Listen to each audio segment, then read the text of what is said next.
후일에 내 아들이 내게 묻기를 우리 하나님 여호와께서 명령하신 증거와 규례와 법도가 무슨 뜻이냐 하거든 너는 내 아들에게 이르기를 우리가 옛적에 애굽에서 바로의 종이 되었더니 여호와께서 권능의 손으로 우리를 애굽에서 인도하여 내셨나니 곧 여호와께서 우리의 목전에서 크고 두려운 이적과 기사를 애굽과 바로와 그의 온 집에 베푸시고 우리 조상들에게 맹세하신 땅을 우리에게 주어 들어가게 하시려고 우리를 거기서 인도하여 내시고 여호와께서 우리에게 이 모든 규례를 지키라 명령하셨으니 이는 우리가 우리 하나님 여호와를 경외하여 항상 복을 누리게 하기 위하심이며 또 여호와께서 우리를 오늘과 같이 살게 하려 하심이라. 우리가 그 명령하신 대로 이 모든 명령을 우리 하나님 여호와 앞에서 삼가 지키면 그것이 곧 우리의 의로움이니라 할지니라. 아멘. 오늘도 이렇게 주의 말씀 가운데 특별히 주를 사랑함 속에서 예배하는 여러분 모두를 우리 하나님께서 기뻐하실 줄로 믿습니다. 오늘도 주신 말씀으로 새 힘을 얻고 새 삶을 멋지게 살아가는 우리 모든 성도가 되시기를 축복합니다. 유명한 말인데요. 안코라 임파로, 안코라 임파로. 이태리 말이거든요. 한 노예술가, 이분이 피에타 그리고 다비드상을 조각하고 난 뒤 오랜 시간, 오랜 세월 로마의 시스티나 성당의 천정 벽화를 그렸습니다. 참 힘들게 완성을 했어요. 그의 나이 87이었습니다. 그런데 그 완성을 하고 난 뒤에 스케치북에 이 글귀를 써놨습니다. 안코라 임파로. 이 뜻은, 이 말은 미켈란젤로가 천재적인 예술가죠. 미켈란젤로가 한 말이에요.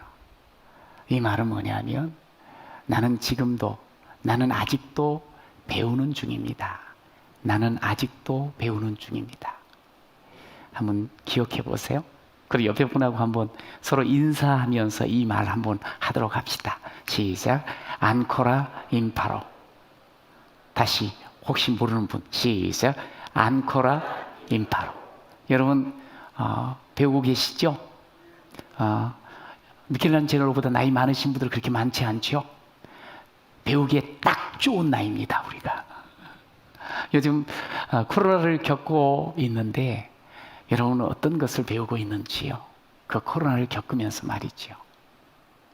예, 일상이 얼마나 소중한 것인가를 우리는 배웁니다. 인간이 얼마나 연약한 존재인 것을 배우고 있습니다. 죽음이 저 멀리 있는 것이 아니고 아주 내 가까이에 있음 또한 배우고 있습니다. 코로나 바이러스보다 더 무서운 것이 두려움이라는 것도 우리가 지금 배우고 있습니다.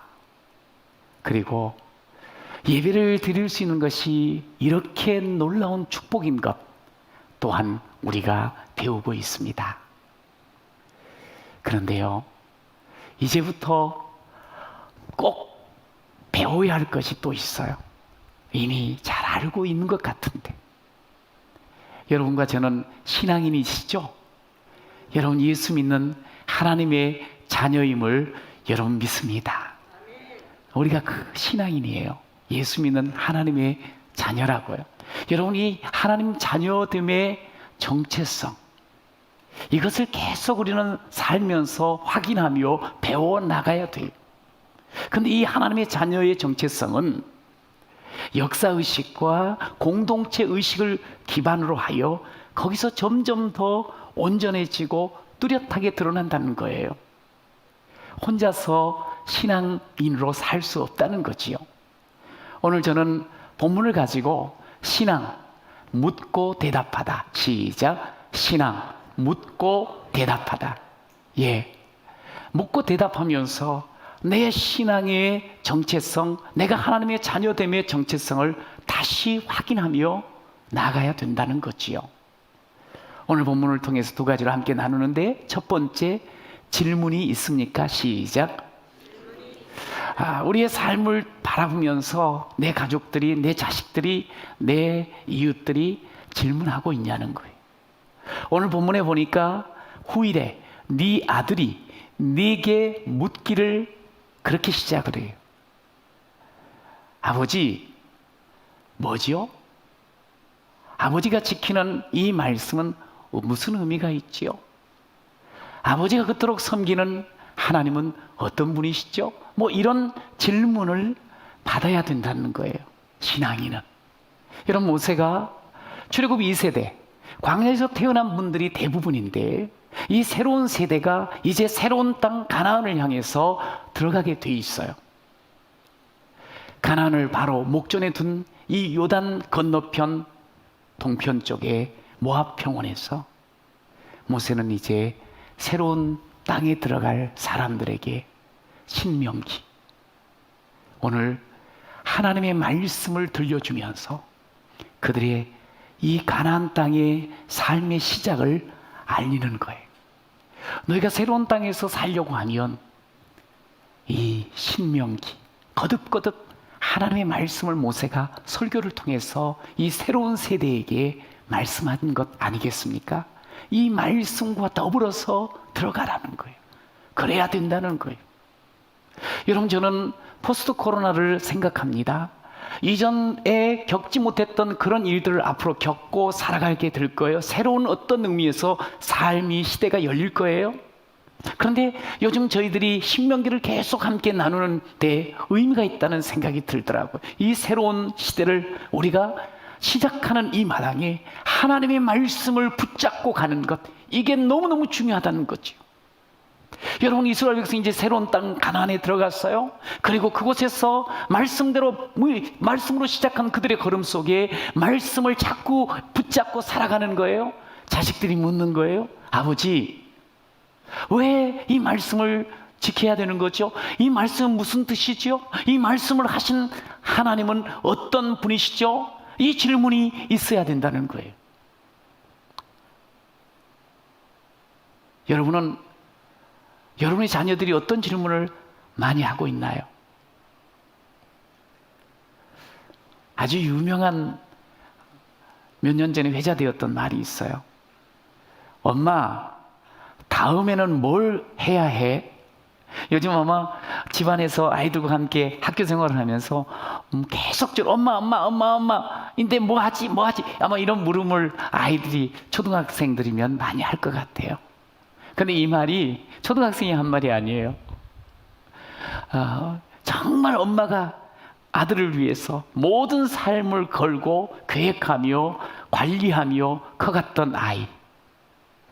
그래서 우수한 성적으로 중고등학교를 나옵니다. 인류대학을 졸업합니다. 그리고 나서 꿈꾸던 미국 하버드에 가서 공부를 해요. 드디어 그토록 소원했던 박사학위를 취득하고 귀국합니다. 어머니를 만납니다. 엄마, 다음에는 뭘 하지? 이게 참 우스꽝스럽지요. 어린아이라면 충분히 이 말, 그래. 근데 세상에 그렇게 다 성장하고 그렇게 많은 것을 배워놓고도 여전히 엄마 치맛자락에서 벗어나지 못하는, 이거는 문제가 있는 거지요. 여러분, 어린아이는 질문을 많이 합니다. 아이와 함께 어디를 가게 되면, 아빠, 어디 가는 거야? 얼만큼 가야 돼? 도착하고 나면 언제 돌아가? 계속 숱한 질문을 합니다. 그리고 가다가 좀 독특한 거 있으면, 저게 뭐야? 저런 건 왜 하는 거야? 끊임없이 묻지요. 그러다가 이제 사춘기가 됩니다. 오늘 갑자기, 엄마, 인생이 뭐예요? 벙 하죠. 엄마, 어떻게 살아야지 잘 사는 거지요?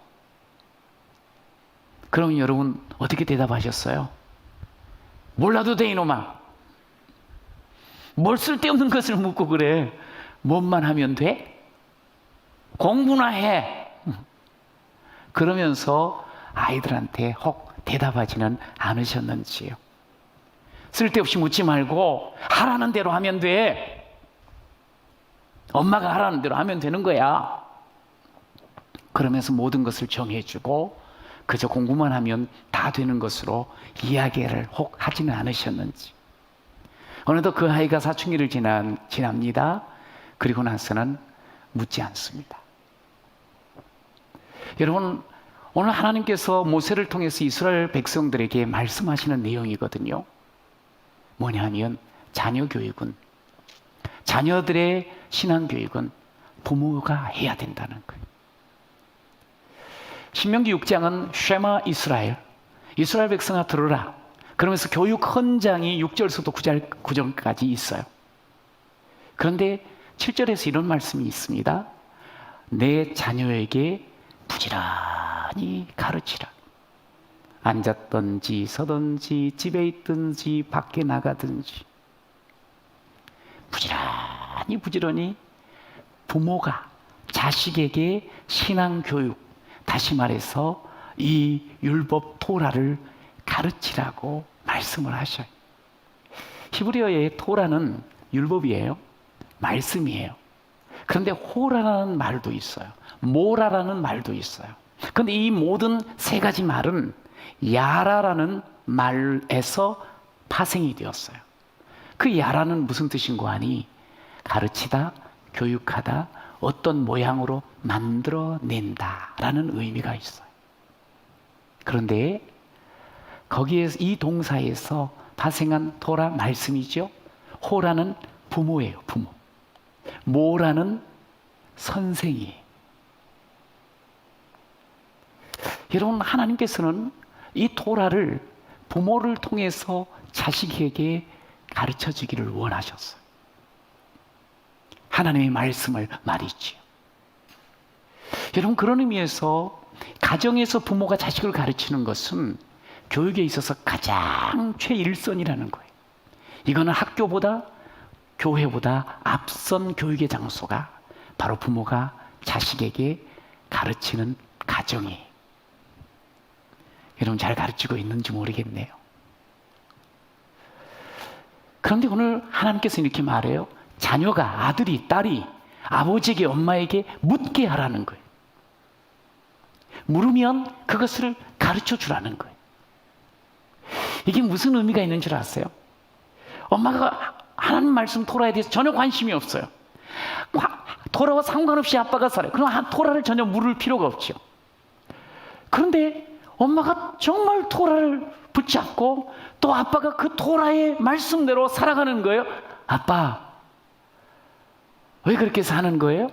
그 말씀은 무슨 뜻이 있어요? 하고 묻게 된다는 거예요. 그럴 때 일방적으로 가르치는 것이 아니에요. 물으면 거기에 대해서 구체적으로 자신의 삶의 경험을 통해서 함께 이야기를 하는 거예요. 그러면서 하나님의 법도, 하나님의 말씀, 하나님의 마음, 하나님의 그 존재를 가르쳐 준다, 이 말이지.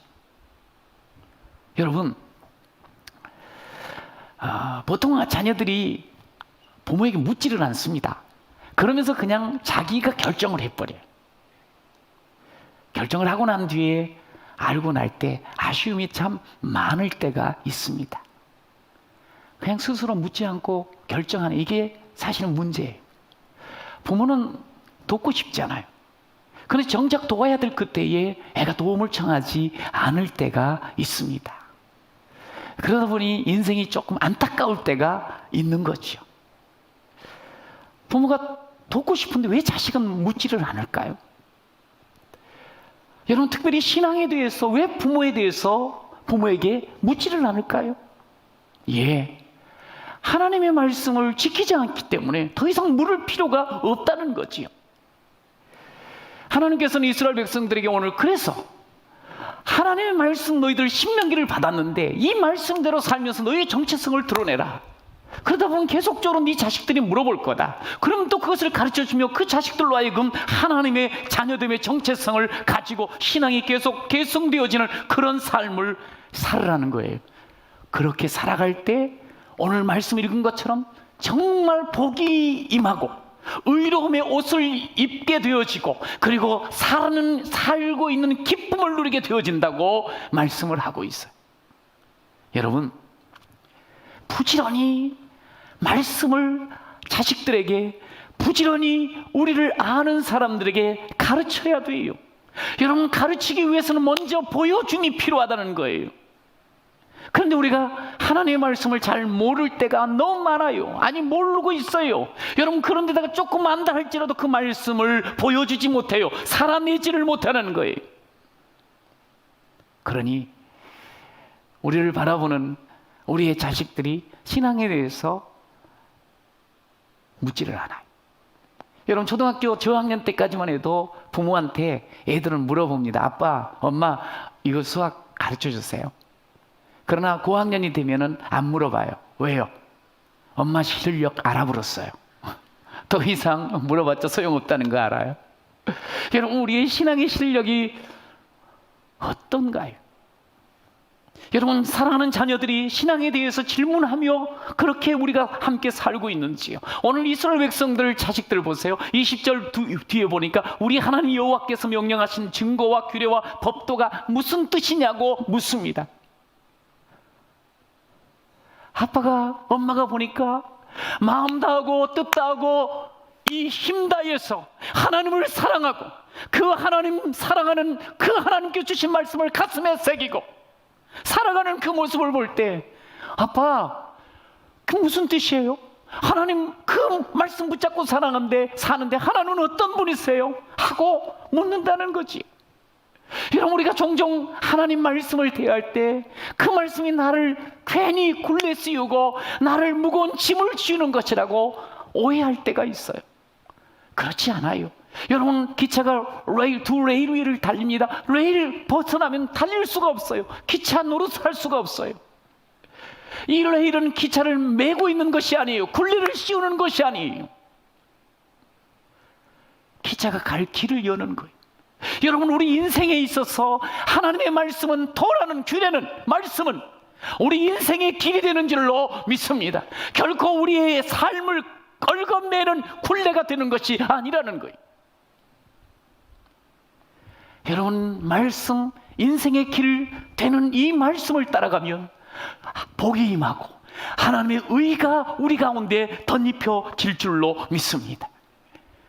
여러분, 우리를 보면서, 신앙생활하는 우리를 보면서 우리의 자식들이, 우리의 가까운 이웃들이 우리에게 물어봐야 돼요. 요즘에 가장 커다란 문제는 아이들이 엄마 아빠에게 신앙을 묻지 않는다는 거예요. 믿음 없는 사람들이 믿는 우리를 향해서 물어보지 않는다는 거예요. 왜? 궁금하지 않으니까. 왜냐하면 교회는 다니는데 보니까 늘 뻔하게 사니까. 자기랑 다를 바가 없으니까. 질문을 받는다는 것은 우리가 제대로 살고 있다는 거예요. 저는 여러분들이 신앙인으로서 살아가면서 가까운 사람에게 하나님에 대해서, 우리의 삶에 대해서 질문을 많이 받는 그런 귀한 자 되시기를 축복합니다. 왜 그렇게 열심히 교회 가요?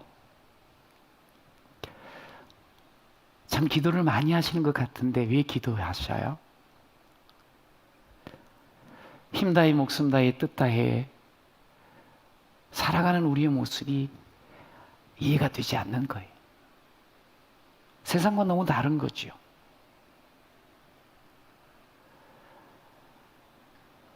하나님이 어떤 분이세요? 하나님이 왜 그렇게 좋아요? 이렇게 코로나로 어려운 시기에 그렇게 예배를 왜 드리나요? 넉넉하지도 않는데 왜 헌금은 하시는 거예요? 여러분, 질문이 있어야지 가르칠 수가 있어요. 이 질문을 통해서 우리는 생명의 말씀, 하나님의 복음을 가르쳐 줄 수 있어요. 여러분, 별것 아닌 것처럼 교회 다니지 마세요. 이거 별것 아닌 것처럼 신앙생활 하지 마세요. 정말 귀하게 마음과 뜻을 쏟으면서 교회를 다니시고 신앙생활하는 여러분 되시기를 축복합니다. 참 신앙인은 내가 살고 있는 이 모습, 내가 믿고 있는 이 신앙에 대해서 묻게 만들어야 되는 거예요. 사도행전 2장에 보면 사도들이 나와요. 그때 성령께서 강력하게 임재하시죠. 그곳에 있는 예수 믿는 사람들이 방언을 받게 되어지고 각각 다른 나라 말을 하게 돼요. 옆에서 지켜보던 사람들이 이게 어찌 된 일이냐고. 베드로가 대표적으로 이 이야기를 합니다. 이 지금 현상은 여러분들 알다시피 여러분이 죽였던 예수가 3일 만에 다시 살아나셔서 부활하셔서 오늘 그분이 우리에게 임하는 성령을 보내주심으로 말미암아 이런 일들이 일어나고 있습니다. 와, 그 말을 들은 사람들이 2장 37절 한번 읽어보세요. 시작. 그들이 이 말을 듣고 마음에 찔렸어. 베드로와 다른 사도들에게 물어 이르되 형제들아 우리가 어찌할꼬 우리가 어떻게 해야 되는. 그때 베드로는 이야기를 합니다. 너희가 회개하여 각각 예수 그리스도의 이름으로 세례를 받고 죄 사함을 받으라. 그리하면 성령의 선물을 받으리니. 할렐루야. 물어야지 답이 나오는 거예요. 그러면서 예수 그리스도가 그리스도이심을, 예수가 그리스도이심을 선포합니다. 여러분, 이 땅의 진정한 소망, 우리 자녀들의 진정한 소망이 뭔 줄 아세요? 여러분, 우리 자녀들이, 세상 사람들이 우리에게, 교회에게 질문을 해야지 그때 소망이 있는 거예요. 어려움 속에도 어찌 그리 해처럼 밝게 사냐고. 어떻게 절대로 용서할 수 없는 저 왼수 같은 사람을 용서할 수 있느냐고. 이 절망스러운 상황 속에서 어떻게 소망을 노래할 수 있지요? 그렇게도 약해 보이는 당신이 어떻게 이렇게 큰 일을 할 수가 있지요? 당신 가정은 별것 없는 것 같은데 어떻게 그렇게 행복할 수 있지요? 여러분, 이 질문을 우리가 받을 때 우리가 답을 할 수 있는 것 아니겠어요? 여러분, 오늘 신앙은 묻고 대답한다 그랬어요. 따라하십시오. 답을 주십시오. 여러분, 21절에서부터 계속 답이 나와요. 왜 이 규례와 이 법도가 뭐냐고. 그러니까 답의 마지막 부분에 가서는 얘야, 이게 우리의 복이란다. 그래야지 삶의 기쁨이 넘치는 거야. 그럴 때 우리는 의의 옷을 입게 되는 거야. 말씀을 해요. 근데 이 질문을 받으면서 먼저 하는 것이 뭐냐면 21절부터 이렇게 보잖아요. 하나님께서 종되었던 우리를 구원해 주셨다는 거예요. 이 아빠 엄마 같이 종이었는데, 아무것도 아니었는데 하나님이 구원해 주셨다는 거예요. 그러면서 22절, 23절에 하나님께서 이 가나안 땅, 우리가 지금 살고 있는 이 땅까지 하나님이 이끌어 주셨다는 거예요. 큰 권능으로 기적과 기사를 통해서 하나님께서 이렇게 우리를 이끌어 주셨다는 거예요. 그러면서 우리가 이 땅에 살아가면서 너희들이 율법을 지켜야 된다. 그러면서 이 말씀을 우리에게 주셨다는 거예요. 이 말씀대로 살기만 하면 우리는 항상 복을 누리게 될 뿐만 아니라 우리가 오늘처럼 이렇게 힘있게 살게 되어 생명의 기쁨을 누릴 뿐만 아니라 의의 옷을 입게 되어진다고. 그렇게 하나님께서 그걸 가르쳐 주라고, 그 답을 알려주라고 이야기를 해줘요. 여러분, 자식들에게 어떤 답을 주고 계시는지요? 보통 부모가 자식을 가르칠 때 보면 자기 경험을 근거로 해서 가르쳐요. 여러분, 이스라엘 백성들도 역시 경험이 있지요. 근데 그 경험이라는 게 별 신통치가 않아요. 왜냐하면 그들이 광야를 지나면서 얼마나 원망불평했는지 몰라요. 걸핏하면 하나님을 대적하는 모습도 있었어요. 여러분, 금송아지를 우상으로, 신으로 섬기는 그런 일들도 있었어요. 여러분, 그런 경험을 바탕으로 해서 이야기하는 거 쉽지 않아요. 아니, 이야기해봤자 별 신통치 않은 부분이 많아요. 여러분, 우리의 경험은 또 어떻습니까? 우린 자식들에게 혹 자신의 경험을 근거로 해서 얘야, 세상에 보니까 돈이 있어야 된단다. 돈 없으면 바보 취급당해.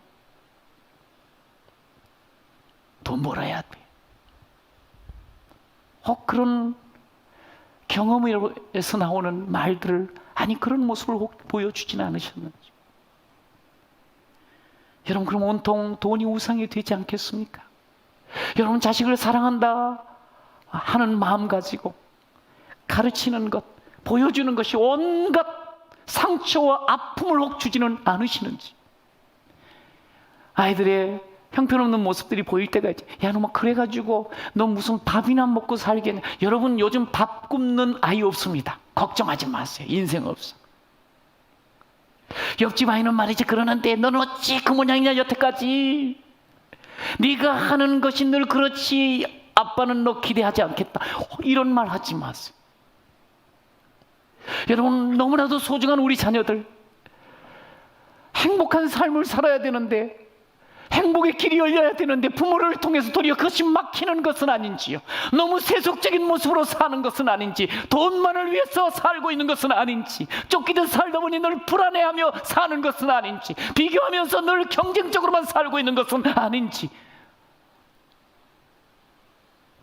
분노로 가득한 모습, 그렇게 살아가는 것은 아닌지. 여러분, 그 속에서 우리 자녀들 얼마나 신음하겠습니까? 여러분, 하나님을 기쁘시게 하고 사람을 행복하게 하는 그런 삶의 목적이 우리에게 있는데 왜 그것을 보여주지 못하고 우리의 경험 속에서 아이들로 하여금 더 상처와 신음을 갖게 만드느냐 이 말이에요. 속에서부터 행복이 흘러넘쳐야 되지 않겠어요? 여러분, 우리가 그러기에 행복하게 사는 법을 가르치시는 여러분 되시기를 축원합니다. 행복하게 사는 것, 그게 뭐예요? 여러분, 하나님을 가르쳐줘야 돼. 하나님을 보여줘야 돼. 우리가 매일처럼 말씀을 묵상하고 그 말씀을 붙잡고 말씀으로 살아갈 때 내 심령이 기쁘고 내 삶 가운데 하나님의 능력이 임하는 것, 이것을 우리가 누리면서 행복하지 않아요? 여러분, 그것을 보여주면서 알려주는 거예요. 하나님의 말씀 붙잡고 살며, 오늘 24절인 말이에요. 너희들이 복을 누린다. 경외함으로 항상 복을 누린다. 그리고 늘 생명의 기쁨을 흘려보낸다. 여러분, 그렇습니다. 하나님의 말씀 우리에게 주신 이유는 오늘 내가 네 행복을 위하여 내게 명하는 여호와의 명령과 규례를 지키라고 말씀하고 있습니다. 여러분, 여기서 이 행복, 신명기에서 나오는 이 복, 히브리 말로 토부예요. 토부. 토부는요, 하나님께서 창세기 1장에 천지 만물을 지으시고 난 뒤에 항상 보기에 좋았다고. 참 좋다. 이 말씀, 이 좋다, 이게 토부거든요. 여러분, 말씀으로 살아가는 우리 인생이 가장 아름답습니다. 여러분, 믿으시기 바랍니다. 말씀을 지키며 살아가는 그 인생이 가장 좋습니다. 할렐루야. 여러분, 그 삶으로 우리가 살아가면서 자식들에게 답을 이야기를 해줘야 된다 이 말이. 하나님은 여전히 지금도 살아계셔요. 우리에게 말씀하십니다. 내가 온 것은 너희들로 생명을 얻게 할 뿐만 아니라 내가 지금 너희들과 함께하는 것은 더 풍성케 하기 위해서 오늘도 내가 너와 함께하겠다 말씀을 하셨어요. 여러분, 그 살아계신 하나님, 생명 주신 하나님, 더 풍성케 하신 하나님, 그분이 주신 말씀 지켜야 됩니다. 말씀을 지켜야 돼요. 하나님의 은혜와 사랑을 아는 사람은 말씀을 지키는 거예요. 단순히 내가 영생을 얻었다, 단순히 내가 구원받아 이 땅에서 행복하게 산다, 복 누린다, 이 차원에서 하나 더 올라가는 게 뭐냐면, 내가 내 삶을 통해서 하나님이 주신 사명, 하나님을 더 드러내야 되는데, 하나님의 그 의를 드러내야 되는데, 내가 먹고 살고 그냥 그 더 나만을 위해서 사는 것이 아니라 하나님의 나라와 하나님의 의를 구하며 사는 거는데, 여러분, 이것이 우리의 정체예요. 여러분, 이 모습이 우리 삶 가운데 끊임없이 고민하며 그러면서 몸부림치며 드러나야 돼요. 그것이 우리 자녀들에게, 우리 이웃들에게 질문하게 만드는 모습이요, 그러면서 답을 해줄 수가 있는 거예요. 여러분, 그래서 우리는 기도해야지요. 하나님, 내 본성으로 살 것이 아니라 하나님 마음으로, 하나님 말씀으로 살게 하여 주시옵소서. 자녀를 위하여 기도할 때도 마찬가지입니다. 하나님, 내 자식이 공부 잘해서 성공해서 살아가는 것 물론 귀해요. 하나님께 그렇게 쓰임받기를 그거 중요해요. 그러나 단순한 성공만을 위해서가 아니라, 하나님, 세상에서 성공만 하는 것이 아니라 하나님을 바로 알고 하나님을 바로 따르고 하나님을 바로 사랑하는 그런 내 아들 내 딸이 되게 하여 주시옵소서. 여러분, 이게 우리 가운데 있어요. 사랑하는 성도 여러분, 우리가 예수 믿는 신앙인입니다. 예수 믿는 신앙인은 예수를 따르는 사람이죠. 여러분, 예수님께서 우리에게 뭘 보여주셨어요? 이 땅에서 살아가는 동안. 예수님은요, 이 땅에 오셔서 종교적인 모습으로 살지 않으셨어요. 소위 종교성을 추구하지 않았어요. 예수님은 누구 앞에든 어디든 가서 실질적으로 주의 사랑을 보여주는 사랑의 영성으로 사셨음을 우리가 알 수 있어요. 당시의 바리새인들은 목숨처럼 여기는 것이 있었어요. 종교성이었어요. 겉으로 보이기에 거룩함, 나는 말씀 딱 알고 있는 것 지키고 있음, 이것들을 보이면서 살아갔어요. 근데 그 바리새인의 종교성은요, 사람을 죽였어요. 사람을 얽어매었어요. 사람을 숨도 못 쉬게 만들었어요. 근데 예수님은 사랑의 영성으로 삶을 살았어요. 만나는 모든 사람을 숨쉬게 해줬어요. 살려주셨어요. 생명 주셨어요. 여러분, 종교적인 것, 우리가 신앙생활하면서 늘 조심해야 돼.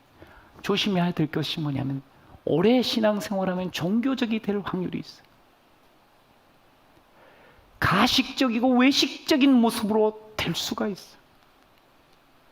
인격적이지 않는 모습이 될 수가 있어요. 종교성을 가지고 있으면, 종교적인 것을 추구하면 괴물이 되어져요. 가정 안에서 괴물 될 수 있어요. 여러분, 저는 여러분이 예수의 영성, 사랑에 실천하는 그 영성을 갖는 여러분이 되시기를 축원합니다. 요즘 코로나로 인해서 가정에서 보내는 시간이 많습니다. 부모는 곧 자녀들의 거울이지요. 자녀 인생의 모판이라 말할 수 있지 않겠습니까? 여러분, 제가 이 목회를 하면서 참 재미있는 거, 뭐 이게 당연한 건데 깜짝깜짝 놀라는 게 있어요. 너무너무 선하시고 순수하신 집사님, 그리고 그 부부, 이렇게 보는데 자식을 가서 보니까 똑같아. 너무너무 순수해. 너무너무 참 선해. 어찌 보면 당연하지요. 여러분은 자식이 선하기를 원합니까?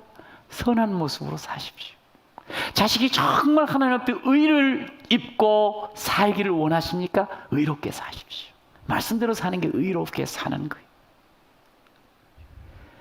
십자가 없이 부활 없지요. 여러분, 부모의 희생 없이 어떻게 자식이 아름답고 멋지고 의롭게 클 수가 있겠습니까? 희생이 사실은 아니에요.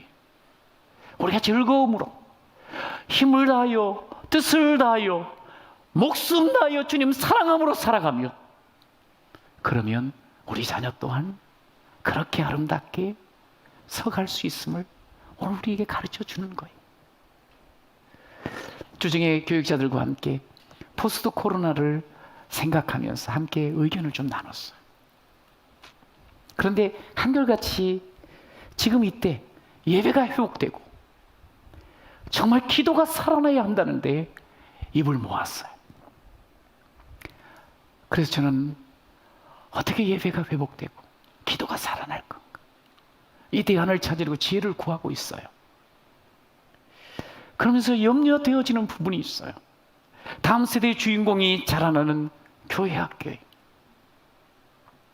옥토밭 같은 그런 시기잖아요. 근데 혹여라도 그 귀중한 시기에 이것을 제대로 활용하지 못하고 놓치면 어떨까? 여러분, 교회에서는 최선을 다하려고 힘을 쏟고 있습니다. 그런데 진짜 중요한 것은 뭐냐면 가정이에요. 부모예요. 믿음의 선배된 우리 부모가 정말 이 어렵고 힘들 때 더 주님 사랑하는 모습을 보여줘야 돼. 더 주님 앞에 예배자로 온전히 서는 그 아름다운 모습을 보여줘야 돼요. 더 뜨겁게 기도하는 그 모습을 보여줘야 돼요. 어려운 이때에. 여러분, 포스트 이 코로나는 이전의 시대와는 다르다고 이야기를 해요. 어떻게 우리가 그 시대를 나아갈까? 정말 우리가 하나님을 온전히 붙잡지 못하면, 하나님의 말씀을 온전히 붙잡고 씨름하고 살지 않으면 어떻게 그 다음 시대를 살아갈 수 있겠어요? 기독교 역사는 이렇게 말합니다. 어려움 속에서 더 아름다운 신앙의 꽃을 피워내는 것이라고. 여러분, 위기 속에 우리가 있어요. 이때 더더욱 하나님을 사랑하는, 아니 하나님을 보여주는 그런 우리 사랑하는 어머니 아버지가 되시기를 축원합니다. 주변의 사람들을 어떻게 살아가야 될까? 하나님을 보여주시고 하나님을 가르쳐 주세요. 그러면 살 수 있습니다.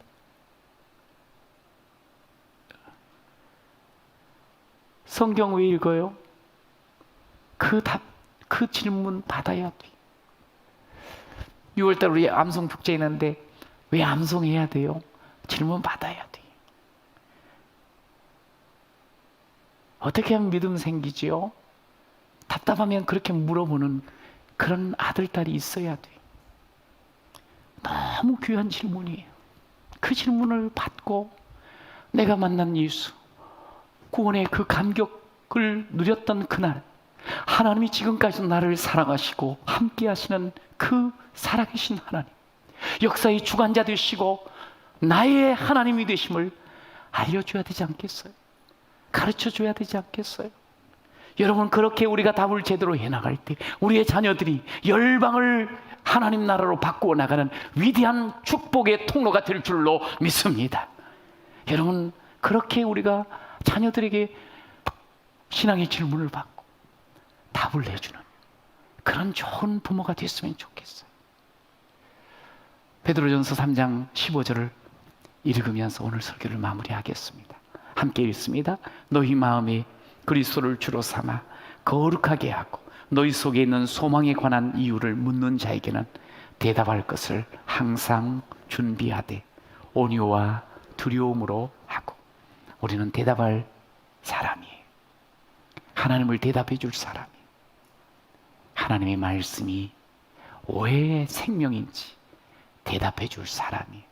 항상 온유와 두려움으로 대답하는 그런 우리 모두가 되시기를 축복합니다.